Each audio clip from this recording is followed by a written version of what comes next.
Hello everyone, so কেমন আছো তোমরা সবাই? আশা করি ভালো আছো। আমিও অনেক ভালো আছি। তো আজকে আমি অনেক দিন পর বলতে অনেক মাস পর আজকে ব্লগটা করছি। তো গাইজ, এই ব্লগটা কিন্তু আমার অনেক দিন আগেকার বৈশাখ মাসের ব্লগ, আর আমি এখন করছি, মানে এখন এডিটিং করে ছাড়ছি, কারণ আমার শরীরটা সেরকম ভালো ছিল না, তার জন্য আমি কোনো ব্লগ ছাড়তে পারতাম না। আর হ্যাঁ, এই ব্লগটা ছিল অক্ষয় তৃতীয়ার দিন। তো অক্ষয় তৃতীয়ার দিন ব্লগটা বানিয়েছিলাম, কারণ হচ্ছে তারপরের দিন ছিল শীতলা পুজো।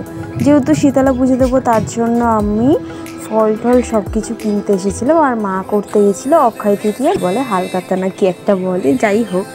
আর আমি আর ভাই এখানে এসেছি ফল কিনতে, দেখতেই পাচ্ছ স্টেশনে। তো বিশ্বাস করবে না, বৈশাখ মাসের লাস্ট শনিবার ছিল। তো সেদিনকে আমাদের এখানে অনেক জায়গায় শীতলা পুজো হয়েছে, শীতলা মায়ের পুজো হয়েছে। তো এখানে এত ফলের দাম ছিল, এত ফলের দাম, আমি একটা করে ফল নিয়েছি 5 রকমের। সেখানে আমার 300-400 টাকা লেগে গেছে এই ফল কিনতে।